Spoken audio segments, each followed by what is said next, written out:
The Rich and Mike Show, Flagler County's hometown sports show. Here are your hosts, Rich Carroll and Mike Licio. Yes, it's another episode of the Rich and Mike Sports Show. Good Saturday morning, Flagler County. And a good Saturday morning to you, Mike Licio. Hello, Flagler County. Rich, summer vacation is here. Are you ready for it? Yeah, the summer is here. I'm ready for a little time off. There are no games on the schedule in the WNZF Sports Network this week, and while we get a little bit of time off, I think I'm going to miss it this summer, Mike. It was a lot of fun last year. It'll get to a point where you will miss it. It's nice to have that. Maybe a week or two, I think, is a good enough time where we'll kind of get used to. Like, for example, I talked to my wife the other day, and she said, "What days are you home this week?" And I said, "All of them." And I don't know, there was like half excitement and half, really, all of them. But I think it's, you get a couple of weeks, couple of months to catch your breath. There'll still be stuff going on through the summer.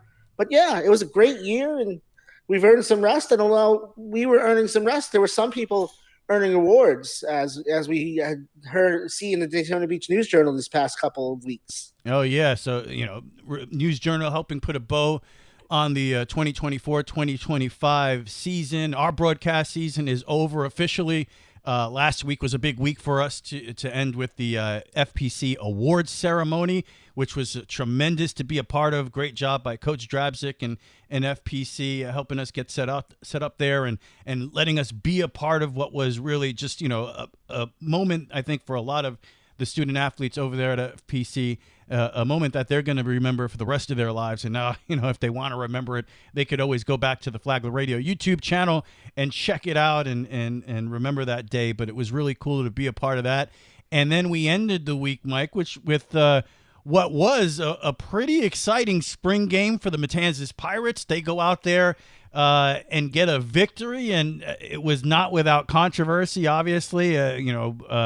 Shortly before having to play, they find out their starting quarterback can't play, and Jordan Schendorf had to go in there, finding out on the day of the game that he's playing quarterback, and actually did a great job in leading the Pirates to a dramatic spring game victory. So we were there for that, and if you missed that, that's also available on the Flagler Radio YouTube channel. But Mike, for what was one of the great years in the history of broadcasting sports on WNZF, on our network, the Flagler Radio YouTube channel, it was, I think, a perfect ending for the 2024-2025 season. Yeah, it was a great game, and as you talked about, Jordan Schendorf had to take over at quarterback because Cole Walker was not able to play. They found out before the game. FPC was in a similar situation with Darian Simmons not being able to play in their spring game, and we'll talk about that a little later. But we saw a lot of grit from the Matanzas. I think that's the big takeaway I had, is that they were playing Pine Ridge, and Pine Ridge was 1-8 last year. But I told Coach Russell this, their coach, first-year coach, after the game. I said, I've been at this a long time. This was the most prepared, best coached Pine Ridge team I've seen, and he's only been there a few months. I said, and everything seems to be going in the right direction. They don't have a lot of talent, but it felt like Coach Russell was getting the most out of that Pine Ridge Panther team, and really making it difficult for Matanzas, who was kind of in triage mode for most of the game. Yeah, and to go out there and get that 14-7 victory, the touchdown late, it was just a little more excitement than you would expect for a spring game. Pirates were excited to get the victory, and so was the crowd. Those stands were packed with Pirate fans, so it caught me a little off guard. I was a little surprised at how much it felt like an actual regular season football game. There was excitement surrounding it. There was a desire to win the game. It didn't feel like, oh, this is just a spring training game, something to kind of get a feel for some live action before we head into the summer break. No, it felt like a football game that there was something on the line there, and we want to win it. And the Pirates, they went out there, even if it wasn't necessarily how they were expecting to go out there, but they went out there and played a great game defensively. You saw Wiley Connor, I guess, out of position on defense, making a Depends couple of on who you sacks. ask.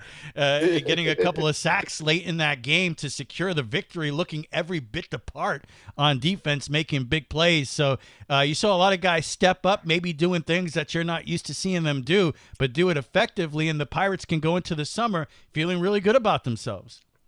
Jordan Schendorf, 8 for 13, 71 yards, being pressed in to play quarterback. Thomas Lairwan had a touchdown catch. That's not unusual, but he was a star receiving. Andrew Bass having to play a little running back to spell Wiley Connor, who had moved to linebacker, and he had 73 yards rushing. And I think what made this spring game different from a lot of spring games is that neither team has a huge roster. So a lot of times you get to the fourth quarter and both coaches agree, we're going to put in our backups, we're going to put in some JV kids. Well, neither Matanzas or Pine Ridge have enough kids to just shuttle out 22 different kids on the field. So you saw a mixture of guys moving around. Like, for example, they put Silva in at quarterback instead of Weston, who was their quarterback, who played really well for Pine Ridge. Cole Hardy came in the quarterback for Matanzas. Andrew Bass played a little running back. Wiley Connor was playing linebacker. So we saw it, and so you still had that regular season feel, because I think for both teams, they didn't, like I said, both coaches, I think, did a good job of getting everybody in the fourth quarter, but you still had a mix of some starters for both teams.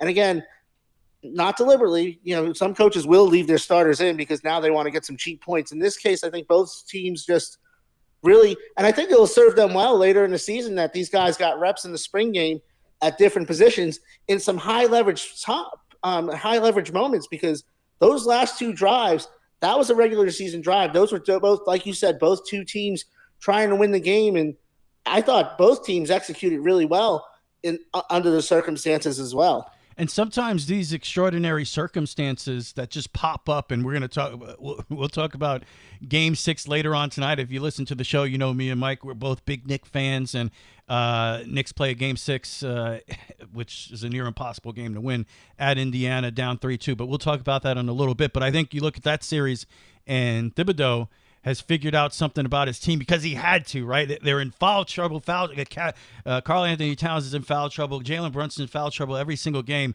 Well, I better play some of these other guys and see what I got. And he was forced into it, but I think he learned something about his team because of an extraordinary circumstance.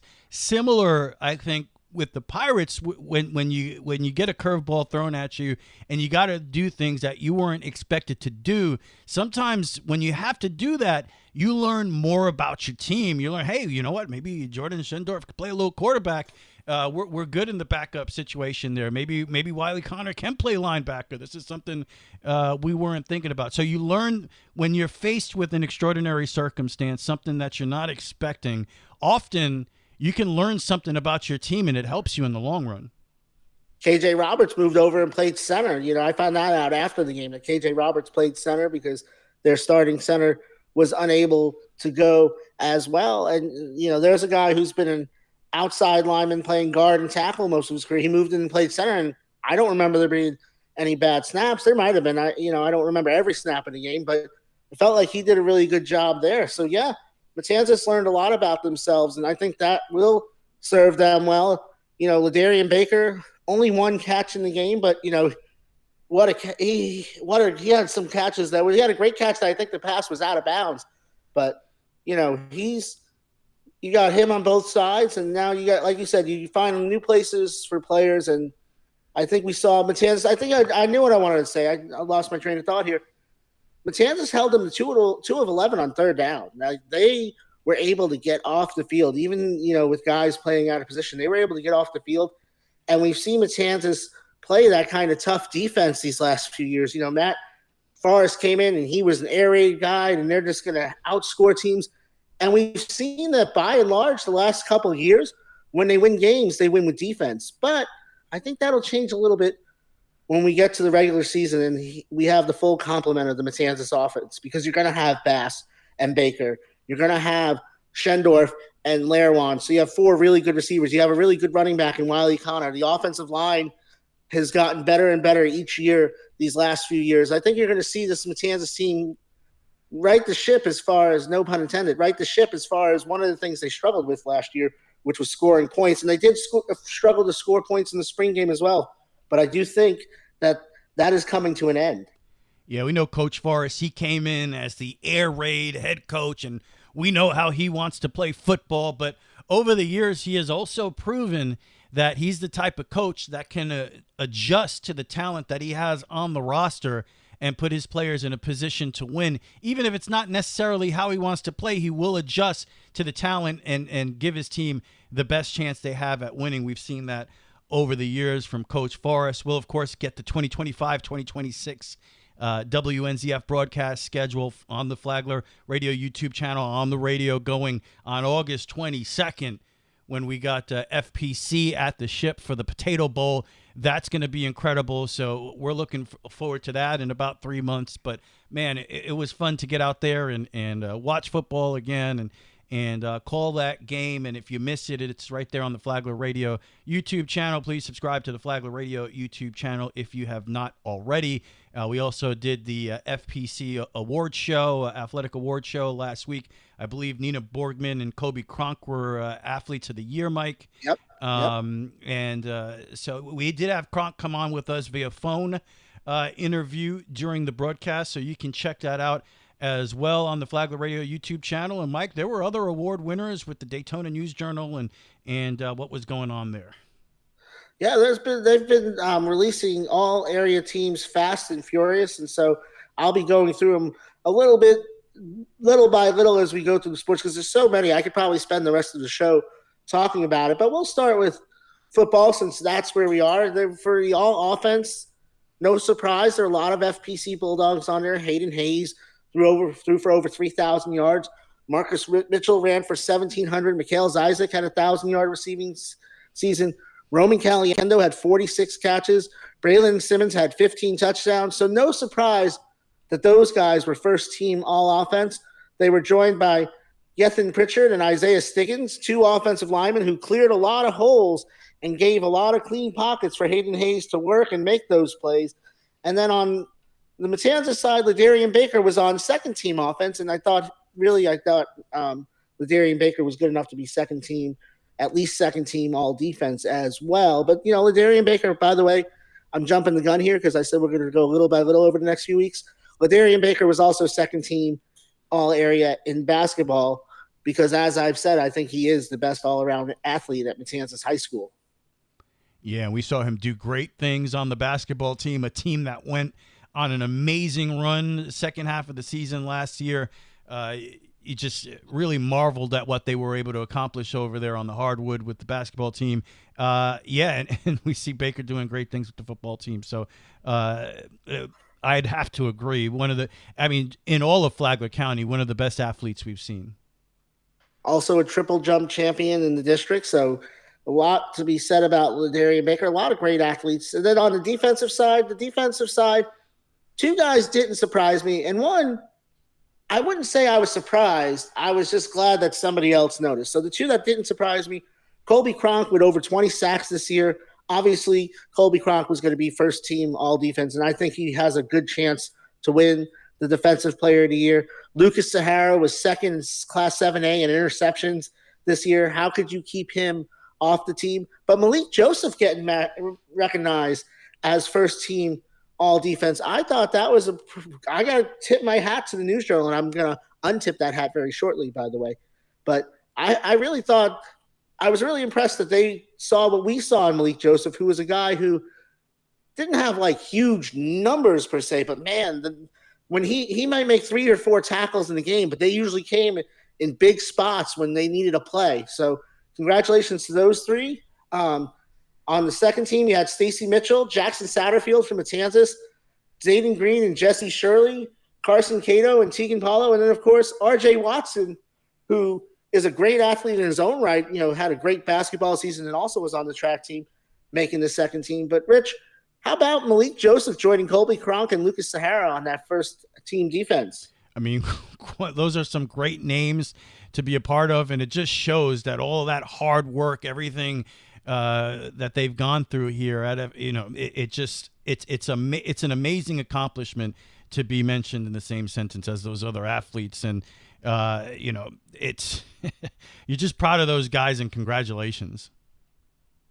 Yeah, so that was a very good – it was nice to see FPC after the remarkable season they had, to see them get the recognition they deserved. And we'll talk about – it's a long summer, but I want to get through one more team, and then we can kind of move on, and we'll get to more of the teams next week. But I wanted to talk about the cross-country teams. Coach David Halliday was the boys cross-country coach of the year for the News Journal, and he's won so many of those honors in 30 years, almost 30 years, I believe, at FPC.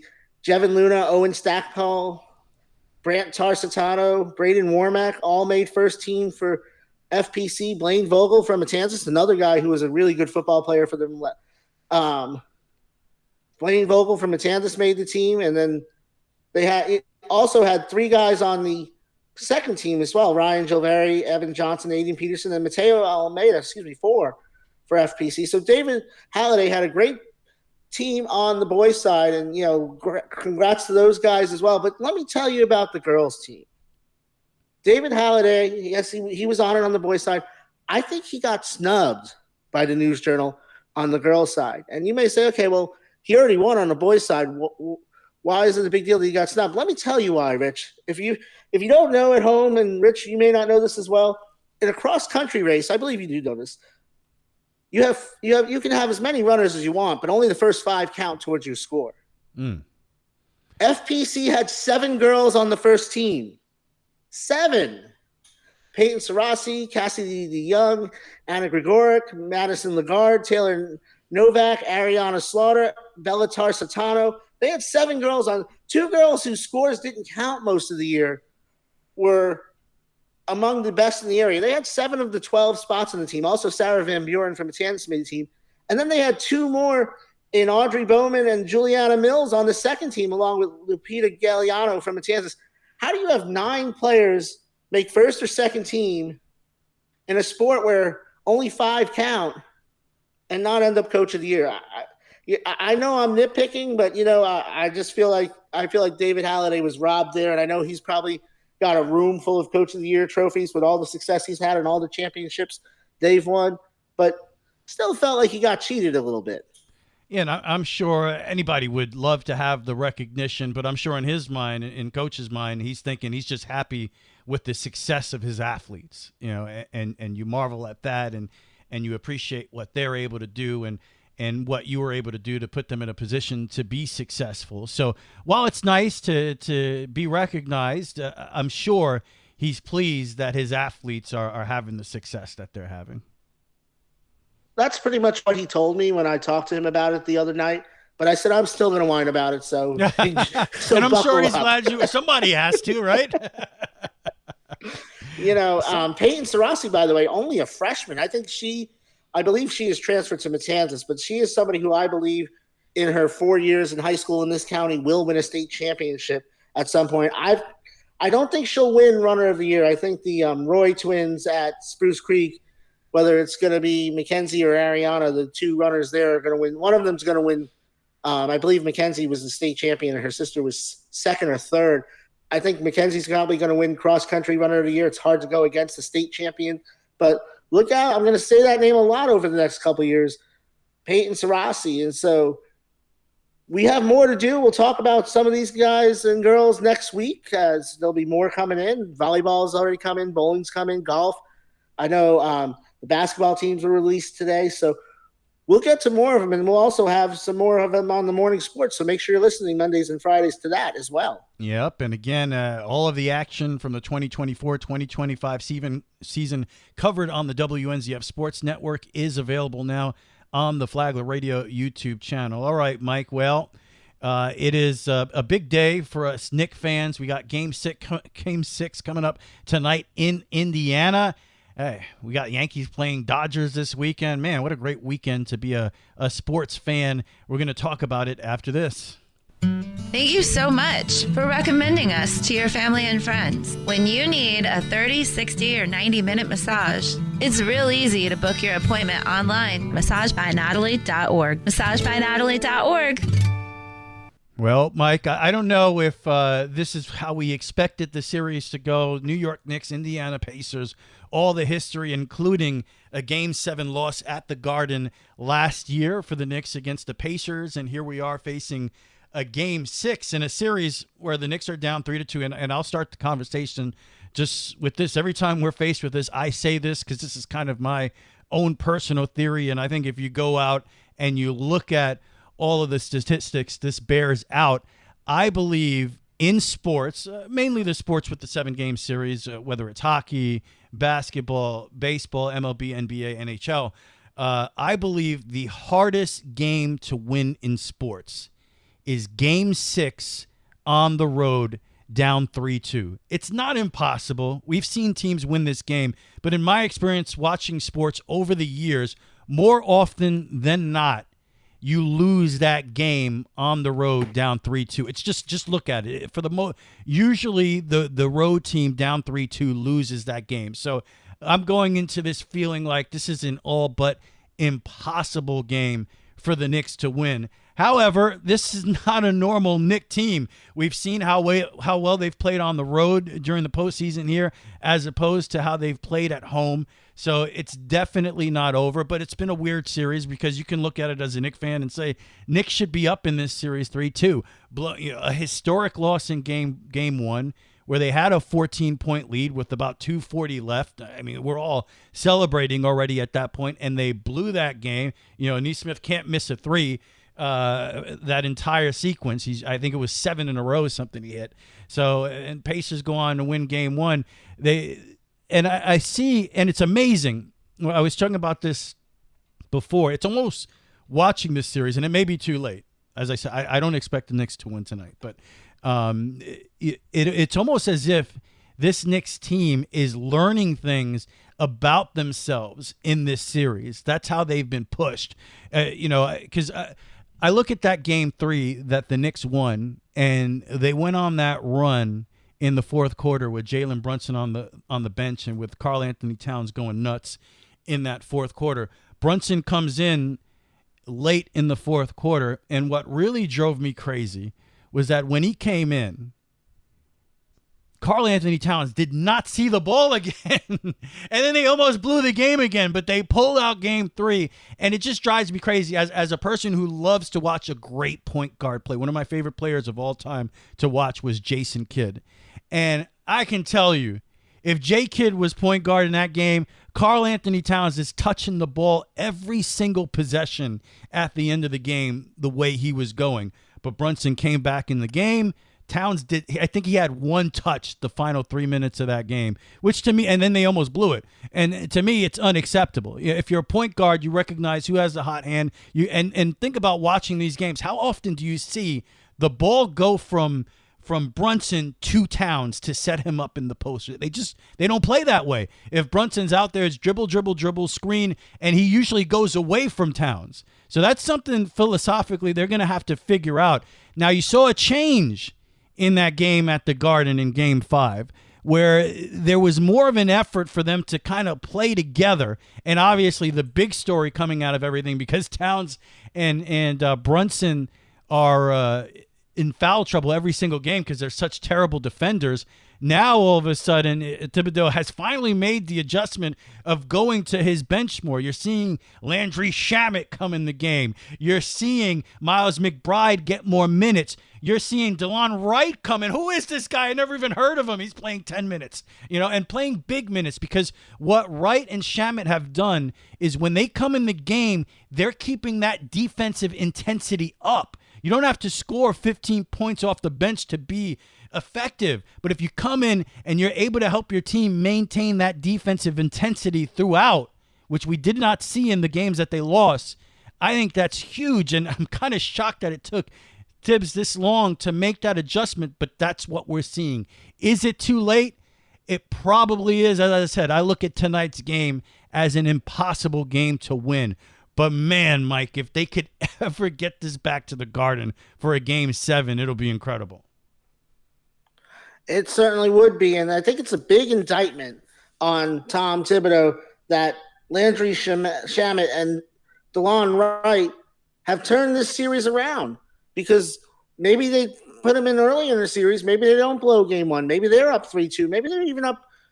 Maybe they win 4-1 because they lost a close one in game two as well. In fact, when DeLon Wright came in when he came in game two, I said to my son, I said, he's still on the team? I haven't seen DeLon Wright play in months. And the same thing with Landry Shamet. I thought Landry Shamet was no longer on the team. And so I think this is an indictment of Tibbs. And I think it's something that Leon Rose is going to have to look at. If the Knicks ultimately do, like they're most likely going to do, they have about a 15% chance of winning this series. And I think the home team wins about, I believe, 75% of the time in game six when they're up 3-2. So to your point, but I think they're going to have to think about that with Tibbs and have to evaluate that, because look what happened. He's used a 7-man bench. All of a sudden, Landry Shamet, Ariel Hukporti got a shot. He got 2 points, which, by the way, puts him ahead of Joel Embiid in the Eastern Conference Finals. He even played. And Precious Achiuwa was even playing. Yeah, we even saw Achiuwa. Where did this come from?